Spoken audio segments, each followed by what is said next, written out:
দিন ছিল আমার একদিন 12 ঘন্টা বেলায় আমার সন্ধ্যা হইল পাখি উড়ে যাওয়ার বুঝি সময় হলো পাখি উড়ে যাওয়ার বুঝি সময় হলো শরীরে চামড়ার ছিল টান মিষ্টি সুরে গাইতাম গান গলার আওয়াজ আমার কত দূরে যাইতো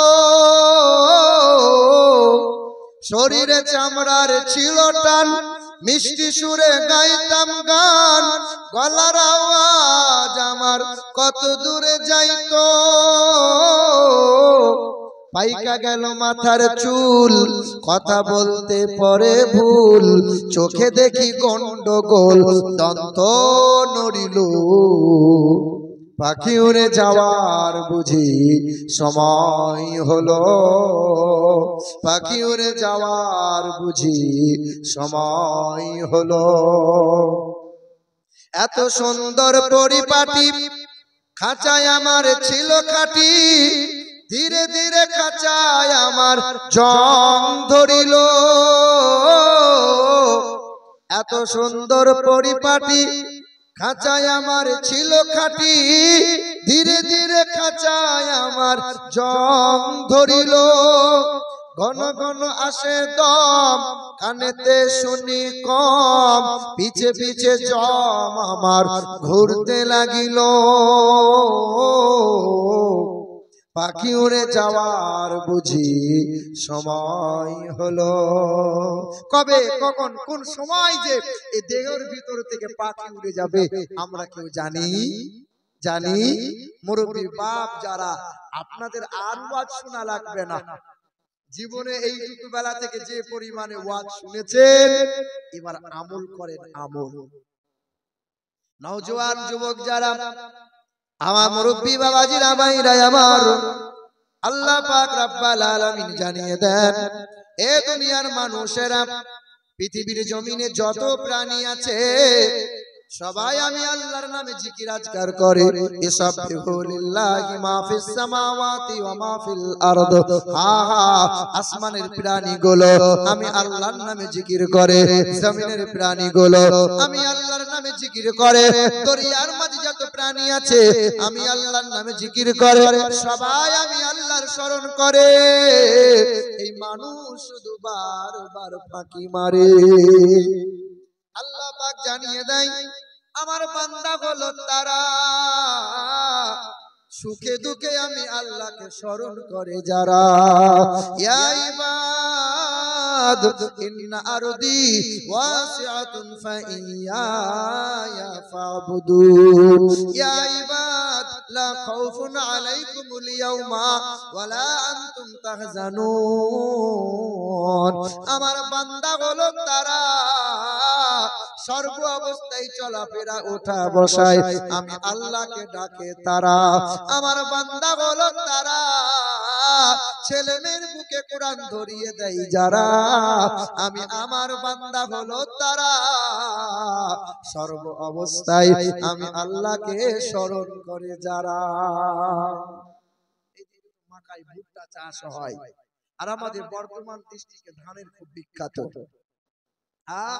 যে বছরে ধান খুব ভালো হয় চাষা 10-20 কেজি ধান মাদ্রাসায় দাও তো বলে চাষ করতে হয়েছে এমনি এমনি ফলন হয়েছে নাকি চাষ করা জানতে হয় চাষ করা শিখতে হয় চাষি ভালো তাই ফলন ভালো পরের বছরে আল্লাহ দাঁড়া তোর ব্যবস্থা করছি পরের বছরে পোকা দিয়ে মাজরা দিয়ে সব শেষ পরের বছর দেখি চাষা মুখটা শুকিয়ে গেছে আর বিড়িতে টান মারছে চায়ের দোকানে বসে আছে চাষা কি ব্যাপার বলে আল্লাহ সব শেষ করে দিল মানে ভালো হলে আমি করেছি খারাপ হলে আল্লাহ আল্লাহ বলে বান্দা ওটা যে গাদ্দার ও যে গাদ্দার, আরে গাদ্দার হলো তারা নামাজ পড়বে অনেক বেশি, নবীর দরুদ পড়বে না যারা।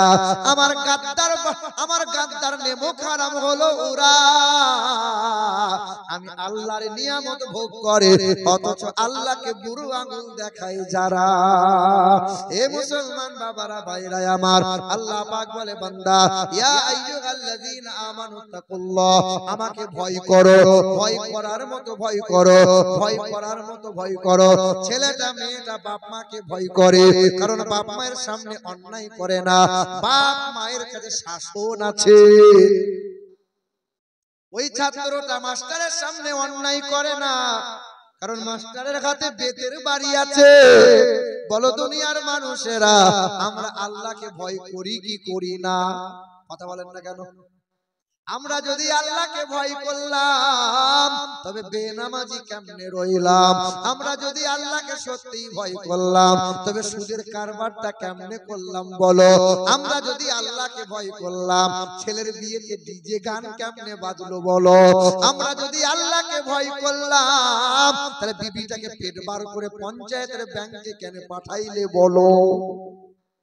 না না, আল্লাহকে ভয় করা হয় নাই, মুখে বলি আল্লাহকে ভয় করে, কারণ ডাইরেক্ট সামনে তো আল্লাহ লাঠি ধরে নাই। মাস্টারের হাতে লাঠি থাকে তাই ছাত্র ভয় পাই, মানুষ ভাবে আল্লাহ এখানে নাই। বলো আল্লাহ আছে কোথায়?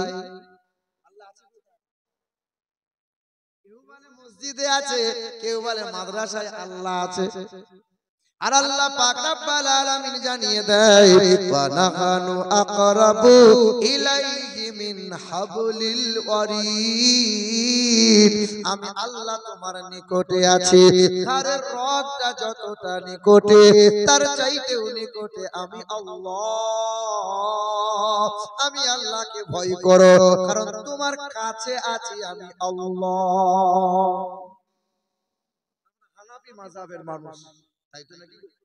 ইমামে আজম আবু হানিফা রাহমাতুল্লাহ আলাইহি, যিনি চার ইমামের এক ইমাম ছিলেন, যিনি এক ইশার ওযুতে 40টা বছর ফজরের নামাজ আদায় করেছিলেন, যার আসল নাম ছিল নুমান বিন সাবিত, জবরদস্ত আল্লাহ পাকের বুজুর্গ বান্দা ছিলেন। তো ইমামে আজম আবু হানিফা রাহমাতুল্লাহ আলাইহি হুজুরের একটা কাপড়ের দোকান ছিল, কাপড়ের দোকান। সকালবেলা ইশরাকের নামাজ পড়ে পা পা করে তিনি কাপড়ের দোকান খুলে বসে জিকির করছে। আর হঠাৎ সকালবেলায় একজন খরিদ্দার দোকানের সামনে হাজির। আসসালামু আলাইকুম হুজুর। আল্লাহর ওলি সালামের জবাব দিয়ে বললেন, বাবা কি মনে করে সালাম দাও? বলে, হুজুর আমার বিবিটা বড় ভালো, তবে কয়েকদিন ধরে বিবির সাথে ঝগড়া, কথা বন্ধ হয়ে গেছে, তাই মনে মনে ভাবলাম আপনার দোকান থেকে একটা শাড়ি নিয়ে যাব, আমার বিবিকে দেবো, বিবি আনন্দে মুখে হাসি ফুটবে। আল্লাহ পাকের ওলি বান্দা বলছেন, বিবির সঙ্গে ঝগড়া করেছো, কয়েকদিন বিবির সঙ্গে কথা বলা বন্ধ করে দিয়েছো, আর তোমার মনের মধ্যে ধারণা হলো শাড়ি দিলে অভিমান ভাঙবে। বলে, হ্যাঁ, তাহলে শাড়ি তুমি পছন্দ করে নিয়ে যাও। এদিকের মা খালারা খুব ভালো, স্বামীর সেবা টেবা করে, স্বামীকে কোনোদিন কষ্ট দেয় না, যা বলে বিবিরা তা শোনে, ঠিক না ভুল বলে? কিন্তু আমাদের বর্ধমান ডিস্ট্রিক্টের মেয়েরা একটু ফ্যাশনে চলে। সারাদিন যদি মেহনত করে আসি আর যদি বলি এক গ্লাস ঠান্ডা পানি দাও, বলে কলসিতে আছে ঢেলে খাও, দেবে না। রাতের বেলা জ্বর জ্বর হয়েছে, দুটো রুটি করে দাও গো সালমান মা, বলে রেশনের দোকান থেকে গমের আটা এনেছো মনে নাই, পারলে করে খাও, করে দেবে না। এ বাবা, এবছরে বুঝলেন, এবছরে নানির গ্রাম গিয়েছিলাম, কারণ রমজান মাসে দান সাদকা করতে হয়, তো আত্মীয়দের একটু বেশি বেশি করতে হয়। এই যে কাদেরকে আগে করবেন? আত্মীয় স্বজনদের একটু বেশি বেশি দান করবেন। রমজান মাসে গেছি, নানা নানি তো নাই, তো খালা আছে, মামিরা মামারা সব আছে। রমজান মাসে গেছি তো দেখছি একদল মহিলা দাঁড়িয়ে আছে। খালা কি ব্যাপার? বলে ব্যাংকে গিয়েছিলাম। কেন? বলে ব্যাংকে ওই যে মমতা খালা দিচ্ছে না 1000 করে, তুলতে গিয়েছিলাম। ভালো কথা, 1000 করে পাচ্ছ মাসে মাসে। এদিকের মা খালারা পাই কি পাই না? পাই কি পাই না? 1000 করে পাই। তা আমাকে বলছে, বাপ মমতা খালা যে একটা ভুল করছে, তাহলে কি রকম ভুল? বলে আমি পাচ্ছি 1000, সালমান মা পাচ্ছে 1000, জরিনার মা পাচ্ছে 1000, কিন্তু কুদালের মা 2000 করে পাচ্ছে, যে এটা মমতা খালার ভুল হচ্ছে না? আমি বললাম খালা, কোদালের বাপ যে মরে গেছে, বেদবা ভাতা 1000, আর লক্ষ্মী ভান্ডার 1000, 2000। তখন আমার হাতটা এরকম এরকম করে বলছে, বাপ দেশ বিদেশ করছিস, দিনাজপুর, মুর্শিদাবাদ, মালদা, দক্ষিণবঙ্গ, উত্তরবঙ্গ, আসাম, কুচবিহার করছিস, দোয়া করতে পারছিস না বাপ? কিসের দোয়া? দোয়া করে দে বুড়ো যেন মরে যায়, তো খালুটা যেন মরে যায়, কারণ ও যদি মরে যায় তো আমি মাসে মাসে 2000 করে পাবো, ও বুড়োকে লেখে তো আর লাভ নাই।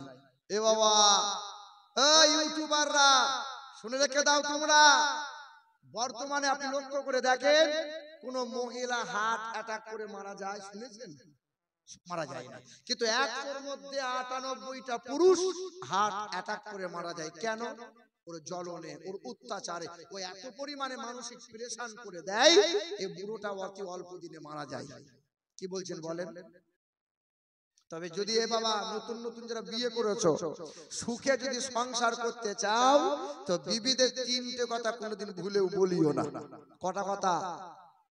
1 নম্বর হলো, বিবির সামনে বেশি ইনকামের কথা বলবে না, আর ব্যাংকে কত আছে বেশি শোনাবে না।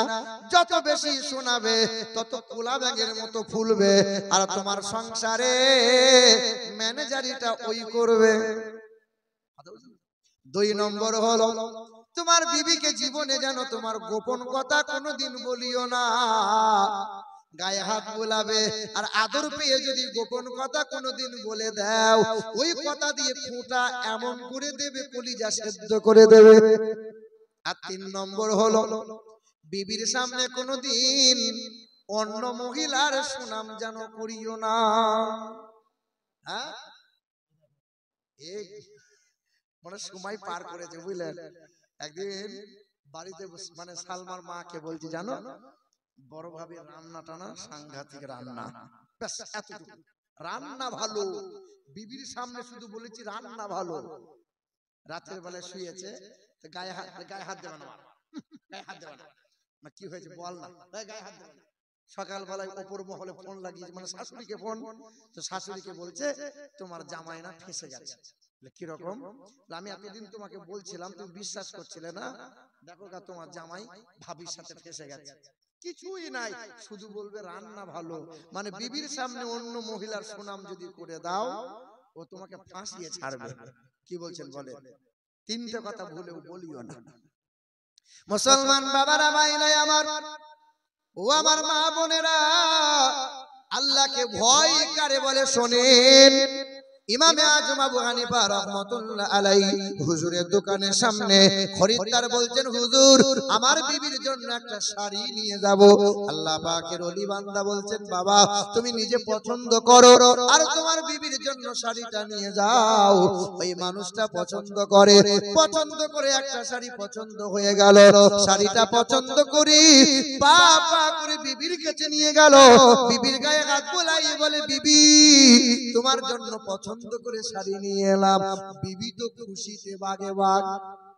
বিবি যখন শাড়িটা হাতে নেয়, শাড়ির ভাঁজ যখন খোলে, খুশি মনটা সঙ্গে সঙ্গে ভারী হয়ে যায়, মুখটা ছোট হয়ে গেল। ও বিবি কি হলো বলো? বলে এই শাড়ি তো আমার পরা যাবে না। তোমার কি চোখ নাই? তুমি কি শাড়ি দেখতে পাও না? এখন তো রং বেরঙের শাড়ি, ওটা বলে জবা শাড়ি, কেউ বলে কিরণমালা শাড়ি, দেখতে পাও না? এ বুড়ি মহিলার মতো শাড়ি আমার পছন্দ না, যাও ফেরত নিয়ে যাও। এইরকম ডিজাইনের শাড়ি কিনে নিয়ে আসো। বিকেল বেলায় ওই আল্লাহর বান্দা খরিদ্দার ইমামে আজম আবু হানিফা রাহমাতুল্লাহ আলাইহি হুজুরের দোকানের সামনে হাজির হয়ে গেল। আবার সালাম জানাই, আসসালামু আলাইকুম হুজুর। সালামের জবাবটা দিয়ে বললে, বাবা তুমি তো সকাল বেলায় এসেছে, বিকাল বেলায় আবার কি মনে করে আসলে বাবা? বলে, আল্লাহর ওলি ও ইমামে আজম আবু হানিফা, সকাল বেলায় শখ করে বিবির জন্য পছন্দ করে শাড়ি নিয়ে গিয়েছিলাম, তবে শাড়িটা বিবির পছন্দ হয় নাই। পছন্দ হয় হয় নাই বলে আবার বিকেল বেলায় শাড়িটা নিয়ে এলাম। এই শাড়িটা আপনি পছন্দ, এই শাড়িটা আপনি ফেরত নিয়ে নেন আর আমার বিবির পছন্দ মতো শাড়ি দেন। আল্লাহ পাকের ওলি বান্দা শাড়িটা দুই হাতে করে নেওয়ার পরে ঝরঝর ঝরঝর করে কান্না শুরু করলেন। এত কান্না করে, এত কান্না করে, একবার শাড়ির দিকে তাকাই, একবার আকাশের দিকে তাকাই। আল্লাহ পাকের ওলি বান্দা চোখের পানি দরদর করে গড়িয়ে যায়। খরিদ্দারটা মনে মনে চিন্তা করে শাড়িটা ফেরত দিলাম বলে হয়তো হুজুর মনে মনে অপমানিত হলেন, শাড়িটা ফেরত দিলাম বলে হয়তো হুজুর মনে কোনো দুঃখ পেয়ে গেলেন। ও আল্লাহর ওলি, দয়া করে শাড়ি আপনাকে ফেরত নেওয়া লাগবে না, আপনি কাঁদবেন না। আল্লাহ পাকের ওলি চুপ করে না, দরদর করে চোখের পানি পড়ে, হাউমাউ করে কান্না করে। খরিদ্দার বারবার বলে হুজুর আপনি দয়া করে কান্না করিয়েন না। আল্লাহর ওলি বান্দা কয়েকটা মিনিট কান্না করলেন, চোখের পানিটা মুছলেন। ওই খরিদ্দারকে বলছেন বাবা তুমি মন খারাপ করো না, শাড়িটা ফেরত দেওয়ার কারণে মনে কোনো দুঃখ নেই রে বাবা, মনে কোনো কষ্ট হয় নাই, তবে তোমার শাড়িটা ফেরত দেওয়ার কারণে আমার মনের মধ্যে বড় একটা চিন্তা উদয় হলো, আমার মনের মধ্যে বড় একটা ভাবনা উদয় হয়ে গেল। হাসরের কঠিন ময়দানে আল্লাহ পাকের সম্মুখে কাঠগড়ায় যখন দাঁড়াই, আমার আল্লাহ পাক যখন বিচার নেবে, আর আল্লাহ পাক যদি তোমার বিবির মতো সওয়াল করে দেয়, আমি যে জীবন ভর নামাজ পড়লাম, ফজরের নামাজ, জোহরের নামাজ, আসরের নামাজ, মাগরিবের নামাজ, ইশার নামাজ, চাশতের নামাজ, ইশরাকের নামাজ, আওবিনের নামাজ, শুকরানার নামাজ, ইস্তেকারার নামাজ, তাহাজ্জুদের নামাজ পড়লাম বাবা, আল্লাহ পাক যদি তোমার বিবির মতো বলে দেয় তোমার নামাজগুলো আমি আল্লাহর পছন্দ হয় নাই, তোমার রোজাগুলো আমি আল্লাহর পছন্দ হয় নাই, তোমার কোরআন তেলাওয়াত গুলো আমি আল্লাহর পছন্দ হয় নাই, তোমার ইবাদত গুলো, দান খায়রাত গুলো আমি আল্লাহর পছন্দ হয় নাই, সেই দিন মহান মালিকের দরবারে কি জবাব দেব? তাই তো মনে মনে বড় ভয় হয়। সুবহানাল্লাহ। আপনিও তো নামাজ পড়েন, আপনিও তো নামাজ পড়েন, আপনার সিজদা, আপনার রুকু, আপনার কোরআন তেলাওয়াত আল্লাহ পছন্দ করছে কিনা মনের মধ্যে চিন্তা ভয় হয়েছে। আল্লাহ পাক রব্বুল আলামিন বলেন আমার বান্দা হলো তারা সুখে দুঃখে আমি আল্লাহকে স্মরণ করে যারা, আমার বান্দা হলো তারা ছেলে মেয়ের বুকে কোরআন দিয়ে ছেলেকে মানুষের মতো মানুষ করে যারা, আমার বান্দা হলো তারা। আল্লাহ পাক রব্বুল আলামিন জানাই এ জগৎবাসী, এ মানুষ, তোমাকে আমি আল্লাহ বড় সুন্দর করে বানাইলাম। আমি আল্লাহ আসমান বানাইছি, আসমানকে সুন্দর বলি নাই, জমিনকে বানাইছি আমি আল্লাহ সুন্দর বলি নাই, রং বেরঙের পাখি দিয়েছি আমি আল্লাহ সুন্দর বলি নাই, আমি আল্লাহ সুন্দর বন রেখেছি সুন্দর বলি নাই, তবে আমি আল্লাহ চারবার শপথ করে বলেছি এই মানুষ বড় সুন্দর।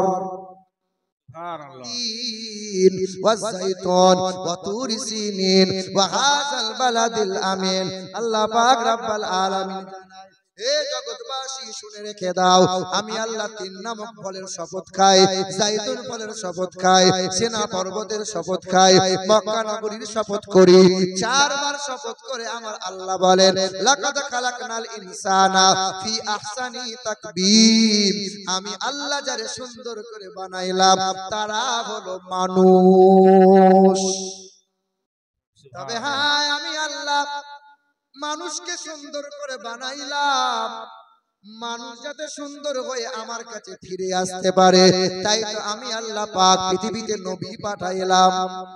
না না, শুধু নবী পাঠাই নাই, উম্মতে মুহাম্মাদীর জন্য আমি আল্লাহ কিতাব দিলাম আল কোরআনুল মাজিদ।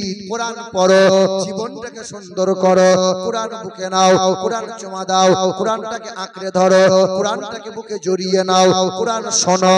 এই পৃথিবীর মানুষেরা হুদাল লিন্নাস, ওয়া বাইয়ানাতিন মিনাল হুদা ওয়াল ফুরকান। এই কোরআন দিয়েছি, কোরআন পড়বে, কোরআন দেখবে, কোরআন রিসার্চ করবে, এই কোরআন পড়ে জীবনটা সুন্দর বানিয়ে নেবে। পৃথিবীতে আল্লাহ কোরআন দিয়েছে, কিসের জন্য দিয়েছে? বাপ মরলে 4 খতম আর মা মরলে 6 খতম দিয়ে বক্সে দাও, বাপ মা ফুট করে জান্নাত চলে যাবে। এই বক্সানোর জন্য তো আল্লাহ কোরআন দিয়েছে, নাকি? কথা বলেন না। রমজান মাসে তাগড়া একটা হাফেজ সাহেব নিয়ে আসবেন, খতম শুনবেন হাফেজ সাহেবের পিছনে, আর বস্তা বস্তা সওয়াব নিয়ে মাসতালা দিয়ে জান্নাতে যাবেন। আল্লাহ এই জন্য তো কোরআন দিয়েছে। না না, বান্দাকে আল্লাহ পাক বললেন, এই মানুষ তোমার জন্য কোরআন দিয়েছি, কোরআন গরু ছাগলের জন্য দেই নাই। গরু ছাগলের জন্য জান্নাত নাই। গরু ছাগল দেখেও দেখতে পায় না, গরু ছাগল শুনেও শুনতে পায় না, গরু ছাগলকে পেশাব করে পানি নিতে হয়। কথা বলেন না। গরু ছাগলকে রাতের বেলায় যৌন মিলনের পরে ফরজ গোসল করতে হয়। গরু ছাগল পাক না পাক বুঝে না, গরু ছাগলকে বসে বসে পেশাব করতে হয়, সমাজ মানতে হয়। গরু ছাগলের লজ্জা নাই, শরম নাই, মানুষের আছে না নাই? ওই গরুটার কান ধরে 3 ঘন্টা বয়ান করো, এ গরু কাল সকাল বেলায় 3 দিনের জন্য শ্বশুর বাড়ি যাব। ঘরে ওই বারান্দায় ঘাস রাখা আছে, সময় মতো 3 বেলা খেয়ে নিবি। ঘরে পিছন দিকে বাথরুম আছে, 2 বেলা বাথরুম যাবি। 3 ঘন্টা যদি গরুর কান ধরে বয়ান করা হয়, গরু কি শুনবে? হ্যাঁ কি না বলে? কারণ গরু শুনেও শুনতে পায়, ছাগল শুনেও শুনতে পায়। একটা ছাগল হালাল করা হয়েছে, দড়ি দিয়ে ছাগলটাকে ঝুলিয়ে দেওয়া হয়েছে, চামড়া কাটা হয়, মাংস কাটা হয়, ফিচকিরি দিয়ে রক্তটা ওই ছাগলের গায়ে লাগে। ছাগলটা আনন্দে গাছের পাতা চিবায়, ও জানে না এরপরে ওর টিকিট আছে, ও দেখেও দেখতে পায়। কথা বলেন। তাহলে গরু ছাগল শুনেও শুনতে পায় না, গরু ছাগল দেখেও দেখতে পায় না, গরু ছাগলের লজ্জা নাই, শরম নাই, গরু ছাগলকে পেশাব করে পানি নিতে হয় না। আর গরু ছাগল যত বড় হয়, বাপ মাকে খেতে পড়তে দেয় না। গরু ছাগল যত বড় হয় আর বাপ মাকে চিনতে পারে না। তোমার গ্রামের কত গরু আছে, ছাগল আছে, বিবিকে নিয়ে সুখে সংসার করে, বাপ মাকে খেতে পড়তে দেয় না। ওরা হলো তোমার গ্রামের 1 নম্বরের বিশাল জানোয়ার। আছে না নাই? তোমার গ্রামের কত গরু ছাগল আছে, ওই অবলা প্রাণী গরু ছাগল গুলো যত বড় হয়, ভাই বোনের সাথে সম্পর্ক আর রাখে না। তোমার আমার দিকে লক্ষ্য করে দেখো, আপন বোনটা বছরে 2 বার বেড়াতে আসে, বিবির মুখটা ভারী হয়ে যায়। কেন আসবে? আর ওর বোনটা যখন বেড়াতে আসে, খুশিতে বাগে বাগ। ওটা ছাগল গরুর স্বভাব। কি বলছেন বলেন? গরু ছাগল একদিকে খাবার খায়, ওই দিকে বার করে। খাবার খাই তো পেশাব পায়খানা করে গরু ছাগল। তোমার আমার ঘরের ছেলেগুলো এইদিকে বিড়িতে টান মারে, তো ওইদিকে পেশাব পায়খানা করে। ডান হাতে গরম বিড়ি, আবার সিলিন্ডারটা বার করে বাঁ হাতে ধরে, বাম হাতে নরম বিড়ি। লজ্জাও নাই, শরম নাই। আরে ওটা গরু ছাগলের স্বভাব, ওটা মানুষের স্বভাব হতে পারে? আরে মাদ্রাসার ছেলেগুলোর দিকে তাকিয়ে দেখো, 8 বছর 10 বছরের ছেলেগুলো লজ্জা করে, শরম করে, ফাঁকা জায়গায় পেশাব করে না, হাঁটুর উপরে কাপড় তুলে ন্যাংটো হয়ে পেশাব বাথরুম করে না। কারণ নবী মুহাম্মদ রাসূলুল্লাহ বলেছেন, হাঁটুর উপরে কাপড় তুলে পেশাব বাথরুম করো না। বাথরুমে যখন যাবে, বাম পা দিয়ে যাবে, হাঁটু ঢাকা রাখবে, মাথায় টুপি দেবে। ওই মাদ্রাসার তালিবে ইলম গুলো পেশাব করা জানে, তোমার ঘরের জানোয়ারটা এখনো খেতে জানে না, এখনো বাথরুম করতে জানে না। বাপ বলছে মানুষ তৈরি হচ্ছে, আর আল্লাহ বলছে কুত্তার বাচ্চা তৈরি হচ্ছে। আলেম আছে, হাফেজের জিজ্ঞাসা করো, আল্লাহ বলেছে এর চাইতে খারাপ বলেছে। ওয়ালাকাদ যারানা লিজাহান্নামা কাসীরাম মিনাল জিন্নি জিন্নি ওয়াল ইনস লাহুম কুলুবুল লা ইয়াফকাহুনা বিহা ওয়া লাহুম আ'ইনুল লা ইউবসিরুনা বিহা ওয়া লাহুম আযানুল লা ইয়াসমাউনা বিহা উলাইকা কাল আনআম বাল হুম আদাল উলাইকা হুমুল গাফিলুন। বুঝেও বোঝে না যারা, বিবেক আছে বোঝে না, দেখেও দেখে না যারা, চোখ আছে দেখে না, শোনেও শোনে না যারা, কান আছে শোনে না, ওরা গরু ছাগল কুকুর বিড়ালের চাইতে খারাপ, তারা মানুষ হতে পারে না। জোরে বলি সুবহানাল্লাহ। সুবহানাল্লাহ। এ মুসলমান বাবারা ভাইরা আমার, গরু ছাগল জান্নাতের যোগ্য না। জান্নাত হলো মানুষের, অমানুষের জন্য জান্নাত না। কুরআনটা পাঠিয়েছে মানুষের জন্য না গরু ছাগলের জন্য? মানুষের জন্য। হ্যাঁ মুসলমান বাবারা ভাইরা আমার, এই মাদ্রাসায় কুরআন পড়ানো হয়। যাদের বুকে কুরআন আছে, মাই চ্যালেঞ্জ, যাদের বুকে কুরআন আছে, ওই কুরআন বুকে নিয়ে মানুষটা কোনোদিন সুদের কারবার করতে পারে না। আলেম যারা, হাফেজ যারা, যাদের বুকে কুরআন আছে, তারা কখনো লটারি কাটতে পারে না। যাদের বুকে কুরআন আছে, ছেলের বিয়েতে পণ নিতে পারে না। যাদের বুকে কুরআন আছে, তারা বিবিরা বন্ধনে লোন আনতে যেতে পারে না। দেখাতে পারবেন? আপনার এলাকার হাফেজ সাহেব একটা মৌলভী সাহেবকে দেখান যে মৌলভী সাহেবের বউ গ্রুপ লোন করতে গেছে, দেখান তো। আপনি দেখান যে মৌলভী সাহেব বিয়ে করার সময় শ্বশুরকে বলেছিল একটা অ্যাপাচি গাড়ি দেবেন, 4 লাখ টাকা নগদ দেবেন, 6 বই সোনা দেবেন, দেখান। কিন্তু আপনাকে হাতে কলমে দেখিয়ে দেবো কত মায়ের লাল শিক্ষিত, বিএড এমকম ঝমঝম কত ডিগ্রিওয়ালা শ্বশুরকে ছাড়ে নাই, বাপ মাকে খেতে পড়তে দেয় না, কত আছে। কিন্তু কুরআন যার বুকে আছে, ওই মানুষটা হারাম খেতে পারে না। এটা মহান মালিকের ঘোষণা। আর আলেম উলামাদের বেতন কম হতে পারে, কিন্তু ওরা কোনোদিন অর্থের লোভে হারাম জিনিস গ্রহণ করবে না। কারণ আপনাদের এলাকায় তো মৌলভী সাহেবদের বেতন 20,000 টাকা হয়নি, 10,000 হয়েছে, 6,000 7,000 5,000 কোন রকম 6,000 7,000 ছেঁচড়ে ছুঁচড়ে, হ্যাঁ না? হায় হায় হায়। আপনি যদি চাইতে যান যে 500 টাকা বাড়ান, তাহলে মৌলভীদের পেট ভরে না রে, শুধু টাকা টাকা। কিন্তু ওকে বলো তো 10,000 টাকা সংসার চলে না। তারপরেও দেখো বাপ, আলেম মৌলভীরা কোনোদিন হারাম খায় না, চুরি ডাকাতি করে না। আলেম মৌলভীর ছেলেরা পরের পুকুরে মাছ ধরে আনবে না।